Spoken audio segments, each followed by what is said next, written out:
Bonjour à tous les auditeurs et auditrices de vipradioonline.fr, la radio numérique de l'association RVPB. Ici Jérôme, je suis aujourd'hui avec Laurence Dionigi en interview. Bonjour.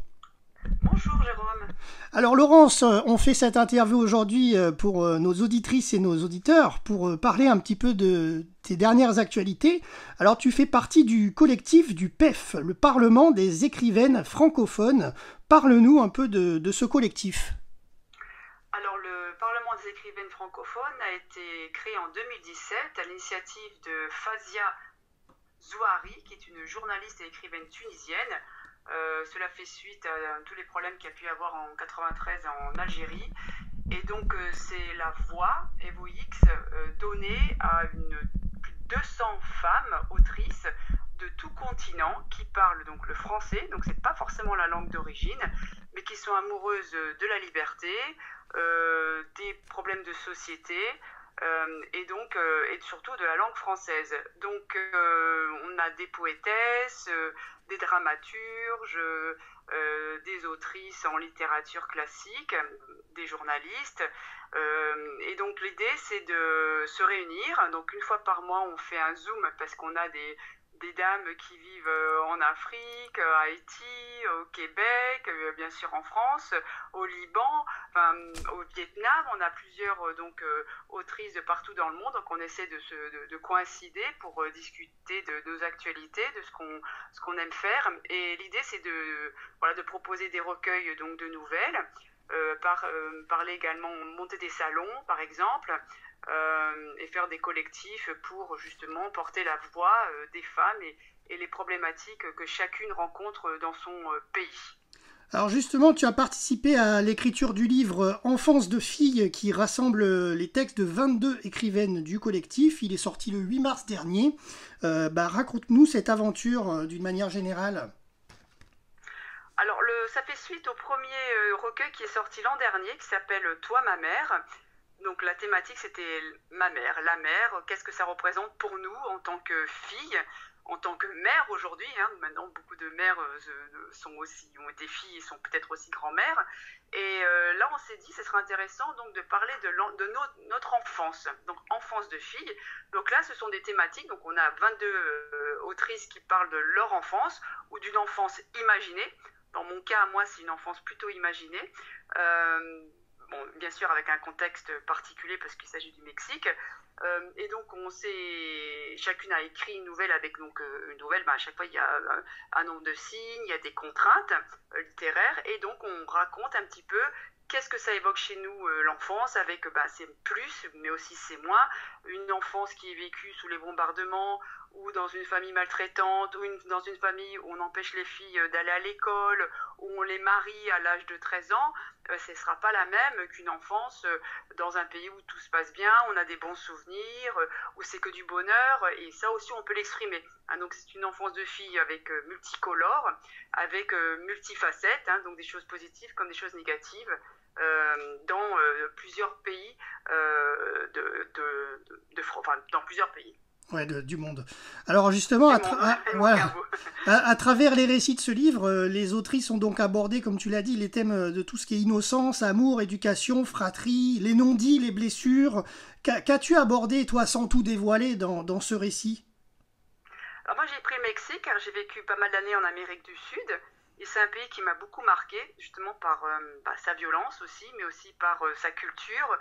Et là, j'ai raconté l'histoire En fait, c'est un mélange d'histoires qu'on m'a raconté. J'en ai fait une héroïne, une petite fille, qui s'appelle Xochitl, qui veut dire fleur en nahuatl, qui est la langue du Mexique, enfin des précolombiens mexicains.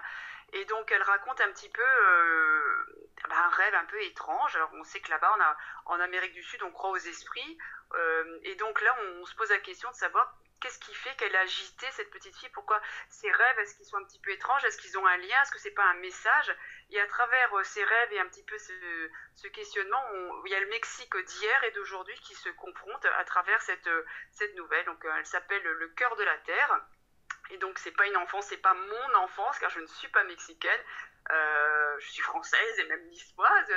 Et donc j'ai voulu raconter une enfance du Mexique parce que c'est un pays qui m'a beaucoup touchée et parce qu'il est chargé d'émotions, de saveurs épicées et aussi de beaucoup de problématiques voilà, liées au problème de l'éducation des femmes. Hein. Comme on le sait, c'est compliqué, tout ce qui est violence, la violence faite aux femmes, les féminicides sont extrêmement importants au Mexique. Et l'éducation ne suit pas, le gouvernement ne suit pas. Et donc j'ai voulu raconter donc, plutôt quelque chose de positif et pas quelque chose de négatif, donc à travers cette petite Xochitl qui fait des rêves étranges, mais peut-être qu'il y a quelque chose derrière, un message caché d'une ancienne, d'une aïeule qui souhaite rentrer en contact avec son arrière-petite-fille. D'accord. Alors le collectif du PEF, hein, donc le site internet c'est le www.parlement-écrivaine-francophone.org. Il a publié plusieurs ouvrages depuis sa création en 2017. Tu m'as parlé aussi une fois, tu m'as déjà parlé du livre Toi ma mère. Peux-tu nous donner plus d'infos sur le collectif ? Alors le collectif, donc le dernier sur Enfance de filles, donc il est aux éditions Chèvrefeuille étoilée qui se trouve à Montpellier, qui est très très dynamique. Il y a des lectures qui sont faites avec ces jolies nouvelles Enfance de filles. Donc là c'est le dernier. Après il y a eu celui de Toi ma mère qui était chez un autre éditeur. Voilà, donc ce sont des recueils le prochain ça sera sur l'exil. Donc à chaque fois donc c'est une thématique différente avec à chaque fois le regard des femmes qui parlent en langue française et qui vivent dans des pays donc de partout en Afrique, au Maghreb, en Asie, en Amérique du Nord. Donc c'est leur regard à travers une thématique différente, le regard des femmes ou des filles à travers ce regard. D'accord. Alors Laurence, tu as écrit de nombreux ouvrages. Hein. D'ailleurs, un des derniers en date qui me revient, c'est Les Alpes-Maritimes d'antan. Est-ce que tu as un prochain livre en préparation pour cette année 2025 ? Alors j'en ai deux en préparation. Je ne sais pas lequel va sortir le premier. Bon, j'en ai un qui n'a rien à voir avec l'écriture dans le sens de l'écriture littéraire. C'est plutôt sur tout ce qui est tout ce qui est communication avec les enfants, hein, plutôt ça, comment aborder certains thèmes.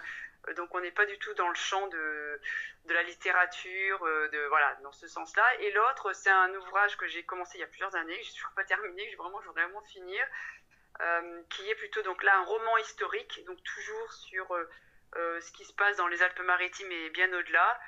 Mais je pense que je vais plutôt faire la communication avec les enfants sur certains points compliqués comme la sexualité, comment l'aborder, la laïcité, les violences, le consentement, les conflits.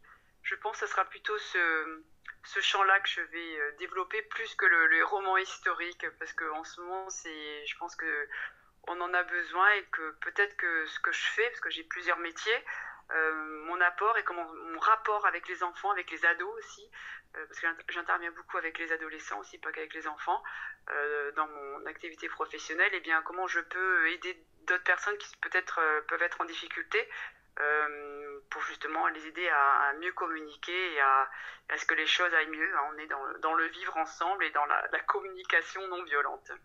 Alors justement, parle-nous de ta prochaine actualité, dédicace, salon du livre prévu dans les prochaines semaines, et puis aussi sur le volet professionnel.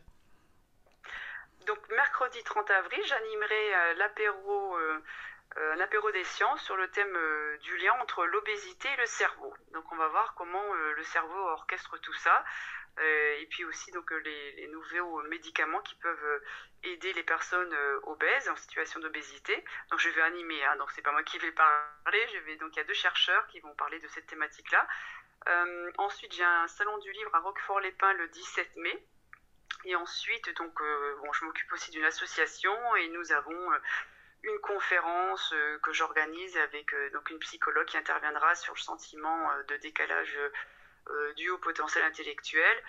Là, c'est le volet associatif et animation des bases. Et sinon, côté professionnel, en fait, comme je te le disais, Jérôme, j'ai plusieurs champs d'activité en dehors des conférences, de l'écriture ou de l'animation de débat.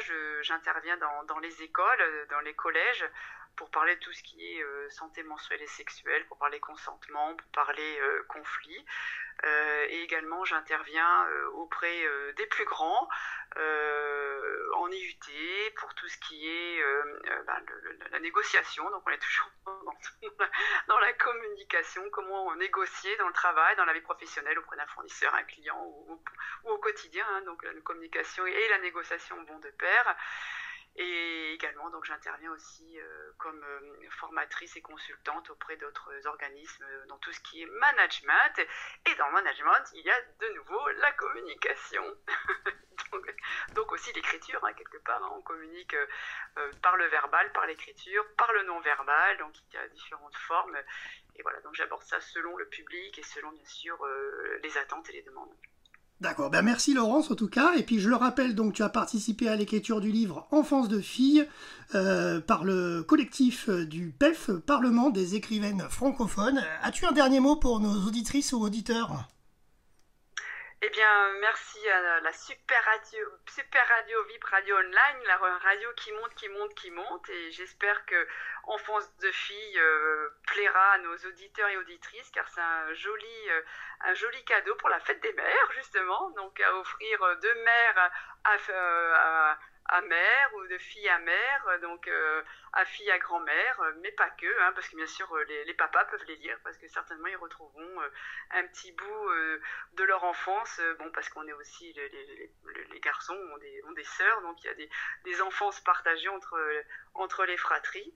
Voilà, et sinon je suis ravie de nouveau d'être sur les ondes de VIP Radio Online. Merci beaucoup Laurence pour ce podcast radio et à très bientôt. Au revoir. À très bientôt, au revoir.